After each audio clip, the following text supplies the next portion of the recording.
Hello everyone, welcome back to the channel. I'm Dr. Kavipriya Soma, a practicing general practitioner in Australia. So if you have been following our channel, we just discussed about how to become a doctor, and if you're interested as a general practitioner in our previous video. Today we're going to talk about what is the real cost of becoming a doctor, not just only in Australia, in general as well. History says medicine is one of the most rewarding professions. I'm not so sure anymore because the attitudes of not only the doctors but the generation is changing towards medical professionals as well. Medicine comes with significant investment of your personal time, energy and finances. So if this is something you want to pursue, be prepared for all those things. As mentioned, there's significant investment in becoming a doctor.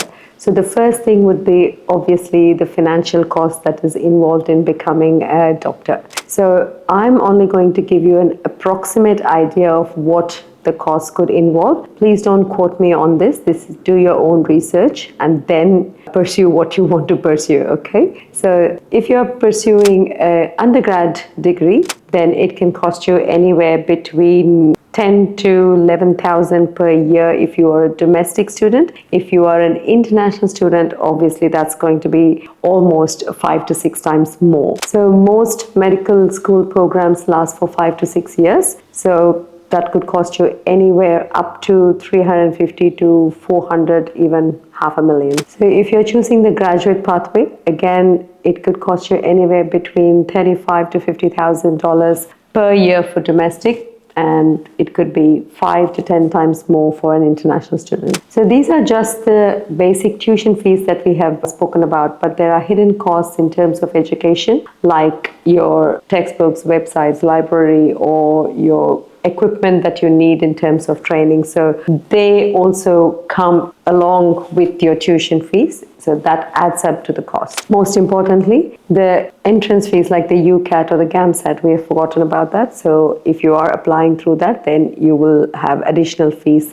that you pay to sit those exams as well. So as mentioned before, medicine does involve a significant investment, not only in finances, but your time, energy as well. So what is the opportunity cost? That's what we'll discuss next. So the time invested, it's a long process. So you have your undergrad degree that can go anywhere between 5 to 7 years, depending on the university you go to. Then you have your postgrad degree, again 6 to 7 years, and then your specialization in your postgrad degree, another 4 to 5 years. Yep, you're going to be significantly older when you really actually start earning. So compared to your peers in either engineering or media or any other profession, yes, you're not going to get that much for a long time. So there's delayed financial independence, and there's lots of lifestyle sacrifices that you have to do. So you have to do late night shifts or evening shifts or early morning shifts. So you're going to miss a lot of your sleep,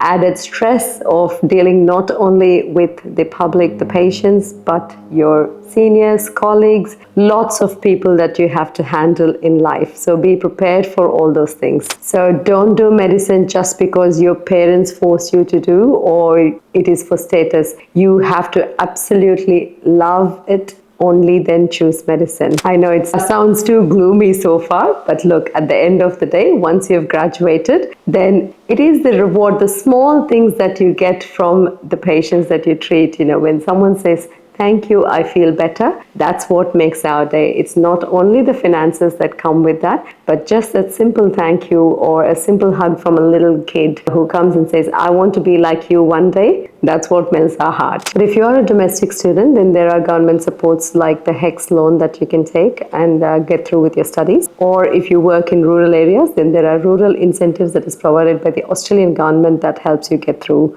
the course or your education, and of course when you start working as well. Most important thing, personal satisfaction. Like mentioned, if you are somebody who's passionate about becoming a doctor, then yes, it is really rewarding. Like mentioned before, when little things happen, when someone feels better or someone thanks you for what you've done, that's the real reward that you get. So a very simple example is I see a lot of children in my practice. One of the little kid always goes home and plays using my name. So that's the real reward that I get from becoming a doctor or a general. So once you complete your specialty training or your GP training, then the opportunities obviously open up and your earnings will definitely, it can vary between $100,000 to $500,000 depending on how much you work and what fields you choose. So there's lots of opportunities there. So there is light at the end of the tunnel. And if you enjoy it, there's no limit to that. So there you go. That's a little gist of what happens if you want to become a doctor in Australia or anywhere else. Good luck with the journey. If you would like to leave a comment, please feel free to do so. Or if you have a question, more than happy for you to leave it in the comment. We'll try and answer as best as possible. Subscribe to our channel as well if you would like.